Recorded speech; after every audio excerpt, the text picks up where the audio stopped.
December 22, 1944. Bastogne, Belgium.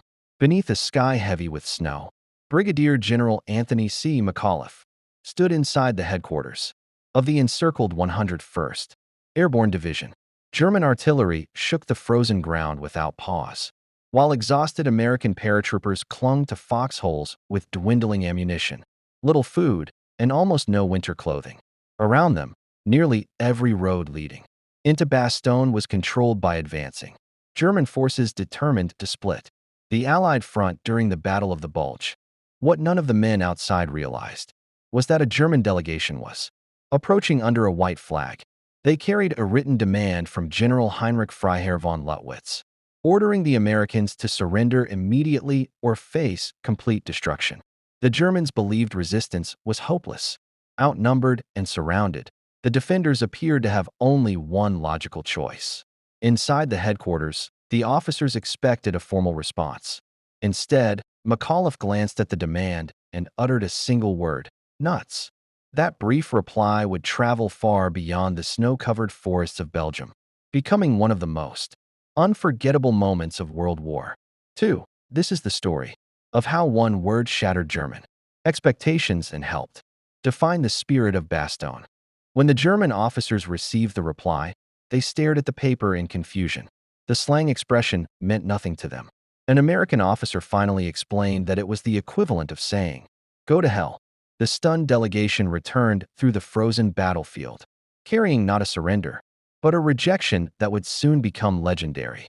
The situation inside Bastogne remained desperate. Temperatures dropped well below freezing. Medical supplies were nearly exhausted, and many soldiers fought without proper winter boots or coats. German artillery and tanks continued to pound the town, believing the defenders would eventually collapse. Yet the men of the 101st Airborne Division, joined by elements of the 10th Armored Division, transformed every street and woodland into a defensive stronghold. Every hour they delayed the Germans, disrupted Adolf Hitler's carefully planned offensive.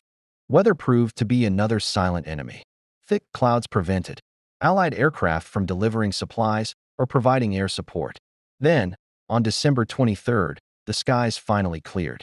Hundreds of transport aircraft appeared overhead, dropping ammunition, food, fuel, medicine, and winter equipment directly to the trapped defenders. Soon afterward, Allied fighter bombers attacked German positions, weakening the siege and restoring hope to the exhausted Americans. Meanwhile, General George S. Patton executed one of the most remarkable maneuvers of the war. He rapidly turned the U.S. Third Army north through harsh winter conditions to relieve Bastogne. On December 26th, American armored units broke through German lines and reached the town, ending the encirclement. Although fierce fighting continued for weeks, the German offensive had lost its momentum. McAuliffe's refusal to surrender became a powerful symbol of determination, proving that morale and leadership could influence the course of a battle as much as tanks and artillery. Long after the snow melted from the forests around Bastogne, the story of that single-word reply continued to echo through military history.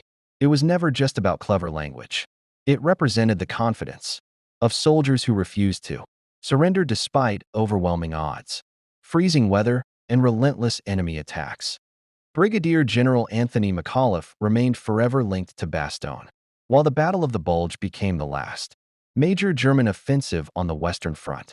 The defense of the town delayed German plans, bought valuable time for Allied reinforcements, and contributed to the eventual collapse of Hitler's Ardennes campaign. Thousands of soldiers on both sides paid a terrible price, but their actions shaped the final months of the war in Europe. Today, visitors walking the quiet streets of Bastogne see memorials instead of shellfire. Yet the courage displayed there still speaks across generations. It reminds us that history is not always changed by the loudest explosion or the largest army. Sometimes, in humanity's darkest moments, the strongest weapon is the unbreakable resolve behind a single word.